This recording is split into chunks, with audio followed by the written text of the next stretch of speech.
अगर यह वीडियो आपको अच्छा लगे तो वो जो लाइक बटन है उसे ऐसे थोड़ा मार दीजिए हाथ आप थोड़ा सा मार दीजिए। क्यों कष्ट हो रहा है आपको? अगर अच्छे लगे मार दीजिए।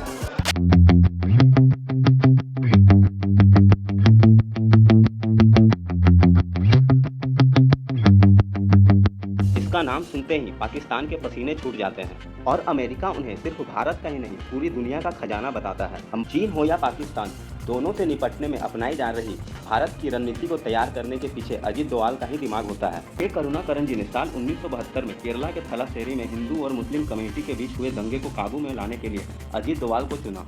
मिजो नेशनल फ्रंट मिजोरम को भारत से अलग करना चाह रहा था। दिल्ली में बैठे इंडियन गवर्नमेंट के लिए यह सिचुएशन बहुत मुश्किल था। लाल डेंगा के 7 ऐसे कमांडर थे जिनके जरिए वह अपना आतंक फैलाता था। अजीत डोवाल ने इन 7 में से 6 कमांडर्स को लालच और दिलासा देकर अपनी तरफ शामिल कर लिया। खालिस्तानी मिलिटेंट्स की जानकारी हासिल करने के लिए उन्होंने रिक्शे वाले का भेष बनाया। साल 1971 से 1999 तक इंडियन एयरलाइंस के 15 हाईजैक्स में हर एक के टर्मिनेशन में अजीत डोवाल की अहम भूमिका रही। हेलो फ्रेंड, स्वागत है आपका एक नए वीडियो में जो NSA अजीत डोवाल के बनी वीडियो का सेकंड पार्ट है। तो अगर आपने फर्स्ट पार्ट नहीं देखा है तो पहले उसे देख लें। फर्स्ट पार्ट में हमने देखा कि कैसे उन्होंने केरला के थालासेरी में हिंदू और मुस्लिमों के बीच के राइट को ख़त्म किया। उसके बाद मिजोरम और सिक्किम में सेपरेटिस्ट मूवमेंट को और पंजाब में चल रहे खालिस्तानी मूवमेंट को ख़त्म किया। इसके बाद शुरू होता है उनके लाइफ का सबसे बड़ा मिशन पाकिस्तान में।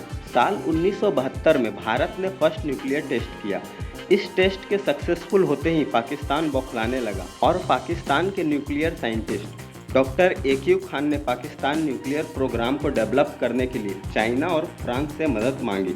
पाकिस्तान के एंटी इंडिया एम्बिशन के कारण फ्रांस ने मदद करने से इनकार कर दिया, मगर चाइना ने पाकिस्तान का साथ दिया और साथ ही नॉर्थ कोरिया भी पाकिस्तान के न्यूक्लियर प्रोग्राम में उसकी मदद कर रहा था।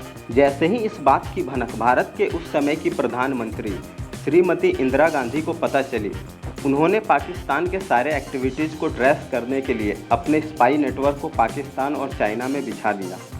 अजीत डोवाल को पाकिस्तान भेजा गया और वो भिखारी का बेस बनाकर पाकिस्तान के काहुता शहर पहुंच गए। वो वहां खान रिसर्च सेंटर के बाहर बैठकर वहां आने जाने वाले साइंटिस्ट पर नज़र रखते थे। उन्हें शक था कि इसी रिसर्च सेंटर के अंदर पाकिस्तान का न्यूक्लियर प्रोग्राम चल रहा है, पर वहाँ उन्हें कोई ठोस सबूत हासिल नहीं हुआ।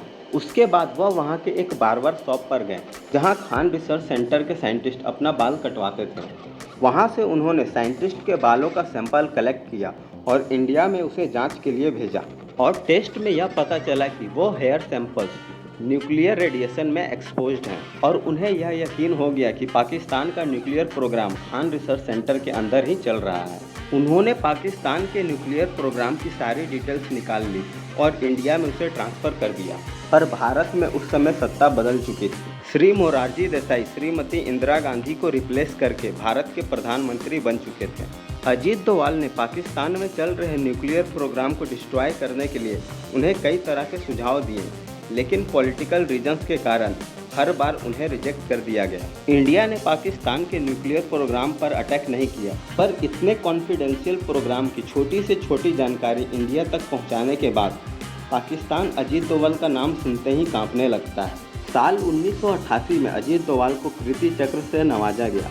अजीत डोवाल यह मिलिट्री ऑनर पाने वाले पहले पुलिस ऑफिसर थे। साल 1990 में कश्मीर में बढ़ रहे मिलिटेंसी को भी रोकने में उन्होंने अहम भूमिका निभाई थी। पाकिस्तान के द्वारा फंडेड एक कश्मीरी मिलिटेंट कुक्का पारे, जो पाकिस्तान का एजेंट था, अजीत डोवाल से कुछ ही बार मिलने के बाद वह पाकिस्तान के खिलाफ भारत की मदद करने लगा और जब साल 1996 में जम्मू कश्मीर में विधानसभा का इलेक्शन कराया गया, तब कुक्का पारे इलेक्शन जीतकर MLA भी बना। 7 साल पुलिस और 30 साल इंटेलिजेंस ब्यूरो में काम करने के बाद जनवरी 2005 में IB के चीफ के पद से अजीत डोवाल रिटायर हुए, पर उसके बाद भी वह देश के पॉलिटिक्स और नेशनल सिक्योरिटी के मैटर्स में इन्वॉल्व रहे। साल 2009 में उन्होंने एक public policy think tank Vivekananda international foundation की स्थापना की और दुनिया के सामने खुलकर इंडिया के नेशनल सिक्योरिटी ऑब्जेक्टिव्स को प्रमोट किया।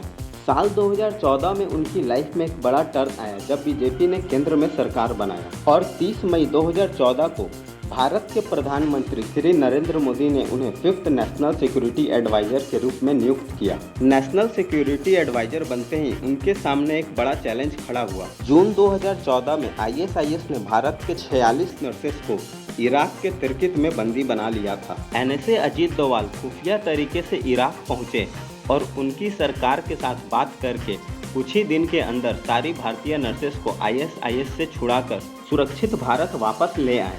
इसके अलावा पाकिस्तान पर सर्जिकल स्ट्राइक और एयर स्ट्राइक के मास्टरमाइंड भी अजीत डोवाल ही थे। विंग कमांडर अभिनंदन वर्धमान को भी कुछ ही घंटों में छुड़ाने के लिए पाकिस्तान पर प्रेशर बनाने वाले भी अजीत डोवाल थे। आपको यह वीडियो कैसा लगा और NSA अजीत डोवाल की स्टोरी कैसी लगी? कमेंट कर जरूर बताएं।